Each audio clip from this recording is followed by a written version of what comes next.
कृष्णाष्टमीची पावसाळी रात्र. पावसात, वाऱ्यात आणि काळोखात हातभरचे सुद्धा दिसत नव्हते. टेकडीच्या माथ्यावर झाडाच्या आडोशाची ती झोपडी कोणाला सांगितल्याशिवाय सापडली नसती. पण त्या निसरड्या चढावावरून एक काळी आकृती अगदी झपाट्याने वाटचाल करीत होती. टेकडीच्या माथ्यावर आल्यावर त्याच्या नालांच्या वाहनांचा आवाज खणखणला. त्याने दाराजवळ जाऊन त्यावर खुणेच्या 3 थापा मारल्या. आतून परत वेगळ्या थापा आल्या. त्यावर त्याने परत वेगळ्या खुणेच्या थापा दिल्या आणि मग दार हलकेच उघडले. पोत्याचा पडदा होता. त्यातून प्रकाशाच्या फक्त 1-2 चिरा बाहेर दिसल्या व मग दार परत बंद झाले. पावसातून आत आलेल्या माणसाने डोक्यावरचे इरले बाजूला ठेवले व अंग झटकीत तो दारापाशीच उभा राहिला. आत एक बाकडे होते व त्यावर एक मेणबत्ती जळत होती. तिच्या प्रकाशात त्याला भिंतीला टेकून त्याच्याकडे तीक्ष्ण नजरांनी पाहणारी 2 माणसे दिसली. हाताने खूण करून तो त्यांना म्हणाला, "जमलं सगळं, चला." "भल्या, खात्री केलीस का? नाहीतर चुकायचंच मागच्यासारखा." बोलणाऱ्याच्या अंगावर वस्कन ओरडून भल्या म्हणाला, "पिर्या, एक वार सांगितलं ना की मागची आठवण काढू नकोस म्हणून." मग इतका वेळ न बोललेला तिसरा लख्या म्हणाला, "मागचं जाऊ द्या रे, आजचं पहा." भल्याचे लक्ष कोपऱ्यातल्या कोनाड्याकडे आहे हे पाहून लख्या म्हणाला, "हा भल्या, आता नाही, परत आल्यावर." भल्याने हाताची पाठ ओठांवरनं फिरवली आणि मान हलवली. लख्याने एका फुंकरीने मेणबत्ती मालवली.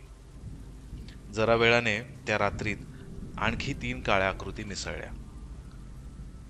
रात्रीची 2-2:15 वाजण्याची वेळ होती. कृष्ण जन्माचे कीर्तन, प्रसाद वगैरे संपून सारी माणसं आपापल्या घरी गेली होती. संध्याकाळपासून थकून गेलेले पुजारीही सुटकेचा मोठा श्वास टाकून मंदिराचे महाद्वार बंद करण्याच्या तयारीत होते. सगळीकडची हांड्या झुंबरे विझवली होती. फक्त अंतर्गृहातला नंदादीप तेवढा तेवत होता. बाहेर पावसाने धुमाकूळ घातला होता. जन्माच्या वेळी तरी मुसळधार यथायोग्य वाटली तरी आता ती थांबावी असे त्यांना मनातल्या मनात वाटत होते. बाहेरचे महाद्वार बंद करण्यासाठी पुजारी आला. तेवढ्यात त्याला अंगणात नालांचा अस्पष्ट आवाज ऐकू आला. बाहेरच्या काळोखात त्याने डोळे किलकिले करून पाहण्याचा प्रयत्न केला, पण त्याने एक श्वास पुरता घेतला नाही. तोच अंधारातून 3 काळ्या आकृती उगवून त्याच्यासमोर उभ्या राहिल्या. "कोण हवंय तुम्हाला?" त्यातल्या एका धिप्पाड माणसाने त्याच्या गळ्याभोवती हात टाकून त्याचे तोंड निबरट हाताने दाबले. अंधारात पुजाऱ्याला काही ओळखता आले नाही. "वटवट करू नको रे भटा, चुप बस, आवाज करू नकोस." अंधार जरी कितीही असला तरी त्याच्या हातातला तो लखलखता सुरा पुजाऱ्याच्या डोळ्यासमोर काजव्यासारखा चमकला. बोलू म्हटले तरी त्याच्या तोंडून शब्द फुटला नसता. हातापायात पाणी भरल्यासारखा तो लटपटू लागला. त्यांच्यापैकी एकाने मोठे द्वार आतून लावून घेतले आणि त्याला तसाच पुढे ढकलत त्याने गाभाऱ्यापर्यंत आणले. गाभाऱ्यात म्हातारा पुजारी अलंकारांच्या पेटीला कुलूप लावण्यासाठी वाकला होता. बाहेरून आणलेल्या त्या पुजाऱ्याला त्यांनी निर्घुणपणे त्या वृद्धाच्या अंगावर ढकलून दिले. वेडेवाकडे आवाज करीत दोघेही पुजारी पेटीवर आदळले. नंदादीपाच्या प्रकाशात 3 अडदांड माणसे त्यांच्याकडे नजरा रोखून उभी होती. सुरा घेतलेला त्यांच्यासमोर उभा राहिला. त्याचा आविर्भावच इतका बोलका होता की शब्दाची जरुरीच नव्हती. बाकीच्या दोघांनी पेटी उघडली. त्यातली वस्त्रे, आभरणे, अलंकार सर्व खेचून जमिनीवर पसरले.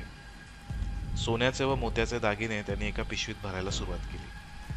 मोत्याचा व पाचूचा कंठा, सोन्याचे मद्रासी घाटाचे जानवे, हातातल्या बिंदल्या व कडी, कमरेचा पट्टा.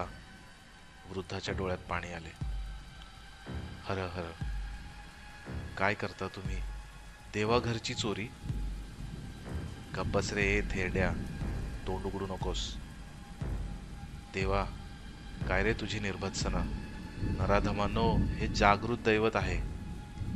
ज्याच्या उजव्या हातात सुरा होता त्याने डाव्या हाताने थाड दिशी त्या वृद्धाच्या थोबाडीत मारली. वृद्धाचे शब्द अर्धवटच राहिले आणि डोळे एकदम काचेसारखे झाले. तिरीमिरी येऊन तो जागच्या जागीच कोसळला. दुसऱ्याचे विस्फारलेले डोळे समोरचे दृश्य पाहत होते. त्यांनी सारी पेटी मोकळी केली. मौल्यवान वस्त्रे, आभरणे इतरस्त पसरली होती. त्यापैकी 2 रेशमी शेल्यांनी त्यांनी दोघा पुजाऱ्यांना करकचून बांधले. सर्व वस्तू चिवडून त्यातील साऱ्या किमती वस्तू त्यांनी काढून घेतल्या. सगळी कपाटे उघडली, सर्व जागा शोधल्या, काही काही म्हणून मागे ठेवलं नाही. शेवटी त्यांची नजर मूर्तीवर गेली. मूर्ती शुभ्र निष्कलंक संगमरवराची होती. अभयदान व वरदान अशा हातांच्या मुद्रा होत्या. चेहरा निश्चल, निर्विकार, शांत होता. पण मूर्तीच्या पायाजवळ जरा अंतरावर काळ्या पाषाणाची हस्तद्वय जोडलेली गरुडाची प्रचंड मूर्ती उभी होती. त्या सर्व काळ्या पाषाणात डोळे तेवढे लाल माणकाचे होते. नंदादीपाच्या प्रकाशाने त्याच्या त्या लाल डोळ्यात मात्र ठिणगी दिसत होती. राहून राहून भल्याचे लक्ष त्या तळपणाऱ्या डोळ्यांकडे जात होते. सरतेशेवटी न राहून इतर दोघे काही बोलायच्या आतच त्याने एक लांब टांग त्या गरुडाच्या मूर्तीकडे घेतली. सूर्याच्या तीक्ष्ण टोकाने त्यांनी दोन्ही नयनरत्ने उखडून काढली व खिशात टाकली. भल्या, लख्या एकदम ओरडला. तू तर भाटाच्या वर झालास की रे. हेटाळून भल्या म्हणाला. कुणी काही बोलले नाही. त्यांनी सारा गाभारा, अंतर्गृह, मंडप शोधला. नंदादीप फुंकून टाकला. बाहेरच्या पावसात पाऊल टाकले आणि निघाले.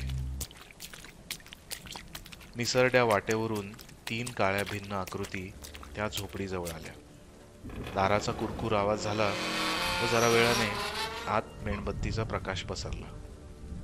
अंगावरचे ओले कपडे काढून त्यांनी बरोबर नेण्यासाठी त्याची गाठडी वळून तयार केली. मधल्या बाकावर पिशवी टाकली आणि त्याच्या जवळच भल्याने खिशातले ते 2 माणकाचे डोळे टाकले. पिऱ्याने कोनाड्यातली बाटली काढली, कप काढले. एकेकाने 2-2 कप घशाखाली उतरवल्यावर शरीरात भिनलेली थंडी व गारठा जरा कमी झाला. हातपाय लांब ताणून मोठा आळस देत भल्या बाकाजवळ बसला व त्याने पिशवी सोडली. इतक्यात झालं आजचं काम. उद्या ओरडा व्हायच्यात गुल. पण भल्या, तू त्या मूर्तीला हात नको लावायला हवा होतास. लख्या, फार वटवट करू नकोस. मोठी ढेकर देत त्यानं पिशवी उघडली व त्यातली रत्ने, मौक्तिके, दागिने सारे खाली ओतले. ती सारखी हाताळताना त्याचे लहानसे डोळे मेणबत्तीच्या प्रकाशात त्याच्यासारखेच लखलखत होते. बाटली जवळ ओढून त्याने परत कप भरला व तोंडाला लावला. बाटली तिघांच्यात परत फिरली. ती नशा हळूहळू तिघांच्या मस्तकात व शरीरात पसरली. इतका वेळ पिऱ्या स्वतःशीच गुणगुणत होता. पण आता त्याने आपला हात लख्याच्या गळ्यात टाकला व त्याचा आवाज चढू लागला. बाहेर पंचमहाभूतांचा नंगा नाच चालला होता. त्यात आणखी एक सोसाट्याचा झंझावती वारा सुटला. सारी झोपडी पायापर्यंत हादरली. एक मोठी वीज कडाडली आणि झोपडीचे दार धाडदिशी उघडले गेले. बाहेरचे पावसाचे तुषार आणि हवेचा गारवा खोलीत शिरला आणि मग त्यांच्या धुंदीतल्या डोळ्यांना बाहेरच्या अंधारापेक्षाही काळी अशी एक प्रचंड आकृती आत शिरताना दिसली. दार आपोआप उघडले नव्हते. त्याने ते लाथेने उघडले होते. त्यांच्या डोळ्यांवरचा कैफ क्षणात उतरला. वाऱ्याने फडफडणाऱ्या मेणबत्तीच्या प्रकाशात त्यांना देवळातली गरुडाची प्रचंड मूर्ती झोपडीत आलेली दिसली. त्या काळ्या पाषाणाच्या ठिकठिकाणच्या वक्र भागावर मेणबत्तीचा प्रकाश चमकत होता. तो क्षणभर दाराच्या आत उभा राहिला. मग चाचपडत त्या बाकाच्या रोखाने येऊ लागला.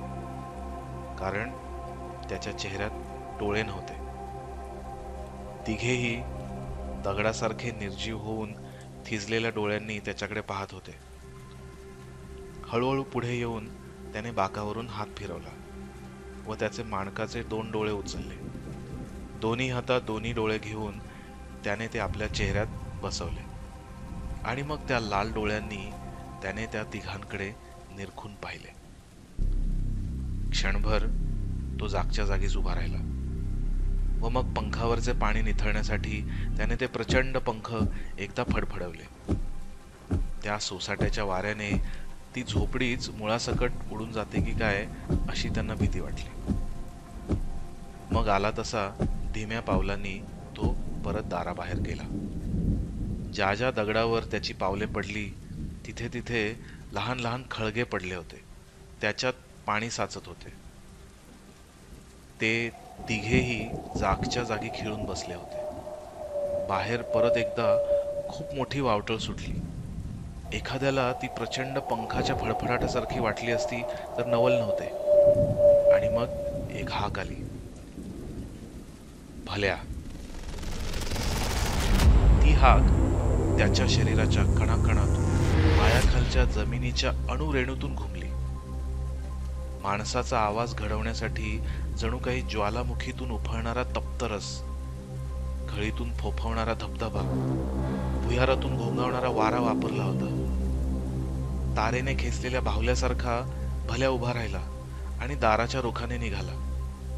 त्याचा काळा चेहरा मळकट पिवळा पडला होता. डोळ्यातून पाणी वाहत होते. ओठ थरथरत होते. स्वतःशी तो काहीतरी पुटपुटत होता.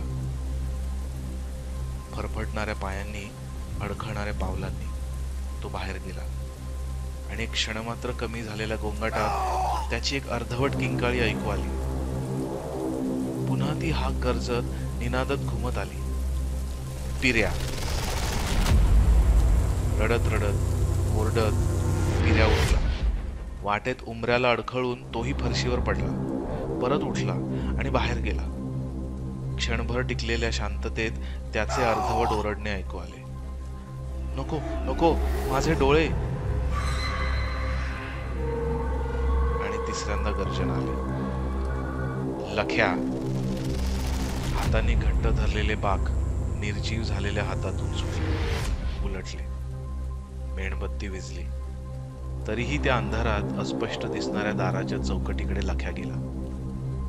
उसळलेल्या, खवळलेल्या, गर्जणाऱ्या निसर्गाच्या रौद्र अवतारात त्याची किंकाळी कोणापर्यंत पोहोचणार.